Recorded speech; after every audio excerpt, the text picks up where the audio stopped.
সমস্ত ইবাদতের একটি নির্দিষ্ট পরিমাণ আছে। এই সময় শেষ হয়ে গেলে আর এই ইবাদতটা করা যায় না। যেমন জিলহজে নির্দিষ্ট সময় পার হয়ে গেলে আর হজের মৌসুম থাকে না, হজের সময় শেষ হয়ে যায়। কুরবানির কিছু নির্দিষ্ট সময় আছে, কুরবানির ইবাদত, এই ইবাদতের নির্দিষ্ট সময় পার হয়ে গেলে আর এই ইবাদত করা যায় না। অনুরূপভাবে নামাজের কিছু নির্দিষ্ট সময় থাকে, ওয়াক্ত শেষ হয়ে গেলে কিংবা হারাম ওয়াক্ত চলে আসলে আর নামাজ পড়া যায় না।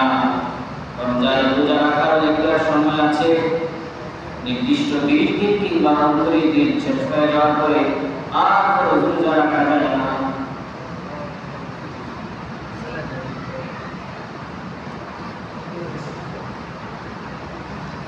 এই নির্দিষ্ট সময় পার হয়ে যাওয়ার পরে যেমন দোয়া, সমস্ত ইবাদত করা যায় না, কিন্তু দোয়া এমন একটি ইবাদত, আল্লাহ রাব্বুল আলামিনের এমন একটি দয়া, দোয়া এমন একটি ইবাদত যে ইবাদতের কোনো নির্দিষ্ট সময় নেই, নির্দিষ্ট সীমা নেই, নির্দিষ্ট কোনো ক্যাটাগরি নেই যে এই সময় চাওয়া যাবে আল্লাহর কাছে, এই সময় চাওয়া যাবে না, এমন কোনো বাধ্যবাধকতা নেই।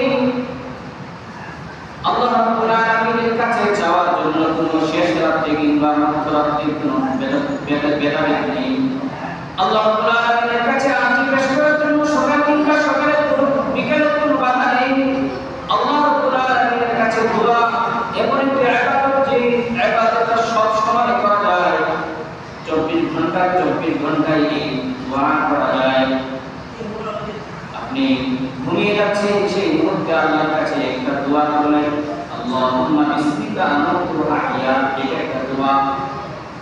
আল্লাহ, আপনার নামে আমি ঘুমাই, আপনার নামে আমি জাগ্রত হই, এমন একটি শব্দ বলে, এমন একটি আবেদন আল্লাহর কাছে পেশ করে আপনি ঘুমালেন। ঘুমের ভিতরে কোনো ভয়ঙ্কর স্বপ্ন দেখে যদি আপনি জাগ্রত হয়ে যান, সাথে সাথে আপনি আবার দোয়া করেন।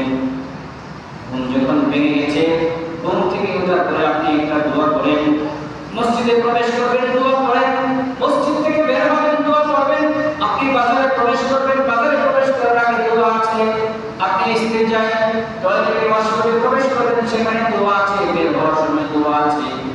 আপনি স্ত্রীর সাথে আনন্দ ফুর্তি করবেন, আপনি স্ত্রীর কাছে যাবেন, সেখানেও দোয়া আছে। স্ত্রীর সাথে আনন্দ ফুর্তি করার পরে শেষে সেখানেও একটা দোয়া আছে। ওযু শুরু করবেন, ওযু শুরুতে দোয়া আছে। ওযু শেষ করবেন, সেখানে দোয়া আছে। দোয়া এমন একটি ইবাদত যে ইবাদতের কোনো সময় লাগে না, যে ইবাদতের কোনো মৌসুম লাগে না, যে ইবাদতের নির্দিষ্ট কোনো দিন তারিখ নাই। সব সময় আল্লাহর কাছে যে ইবাদতটা করা যায়, সেই ইবাদতটার নাম